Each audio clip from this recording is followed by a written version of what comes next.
এইবার আপনাদের ঈদ আনন্দের হয় নাই, জনগণের অধিকার কেড়ে নিচ্ছে। আমাদের ছেলে মেয়েরা অধিকারের জন্য সংগ্রাম করেছে, লড়াই করেছে। আওয়ামী লীগের সরকার তার কোনদিনই জনগণের ভোটে নির্বাচিত হতে পারেনি। এখন সবকিছু নির্ধারণ করে পুলিশরা। ফরিদপুরবাসী, আসসালামু আলাইকুম। ঈদ মোবারক। এইবার আপনাদের ঈদ আনন্দের হয় নাই। আপনাদের ছেলে আকরামকে এই ভয়াবহ দানবীয় সরকার, দখলদারি সরকার, তার পুলিশ বাহিনী অন্যায়ভাবে নির্যাতন করে হত্যা করেছে, পুলিশ কাস্টডি।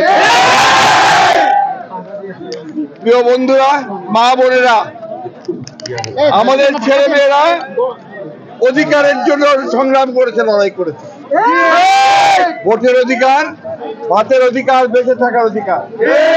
কিন্তু এই রাষ্ট্রকে এই ভয়াবহ দানবীয় সরকার, ফ্যাসিবাদী সরকার, তারা জবরদখল করে বসে একটা নির্বাচনের আধার দেখিয়ে প্রতারণা করে, প্রহসন করে তারা ক্ষমতা বারবার করে দখল করে নিচ্ছে।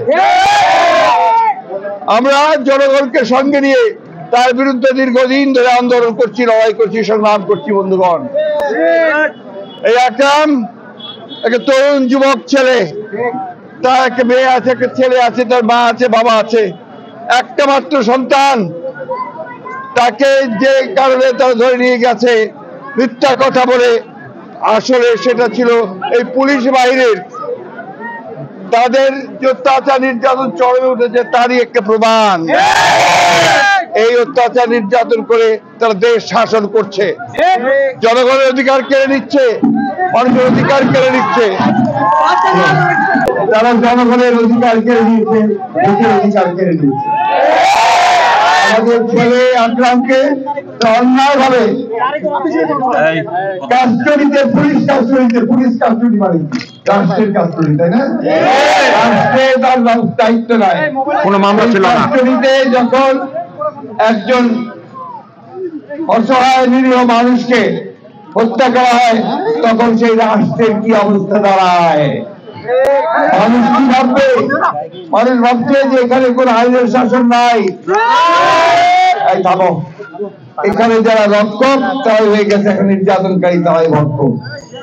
আজকে এই ভয়াবহ সরকার, দখলদারি সরকার, তারা এই পুলিশ বাহিনীকে ব্যবহার করে, রাষ্ট্রযন্ত্রকে ব্যবহার করে গোটা দেশকে তারা আজকে স্বাধীন করে রেখেছে। আমরা আজকে নিজ দেশে পরবাসী হয়েছি। আজকে আওয়ামী লীগের সরকার তারা কোনদিনই জনগণের ভোটে নির্বাচিত হতে পারেনি। সবসময় এইভাবে ভয় দেখিয়ে, প্রতারণা করে, মানুষকে ভুল বুঝিয়ে জোর করে ক্ষমতা দখল করে থাকে। এই রাষ্ট্রকে তারা সত্যিকার অর্থেই একটা গভীর পুলিশ রাষ্ট্রের সৃষ্টি করেছে। এখন সবকিছু নির্ধারণ করে পুলিশরা। এখন তো আওয়ামী লীগ নাই, এটা হচ্ছে পুলিশ লীগ।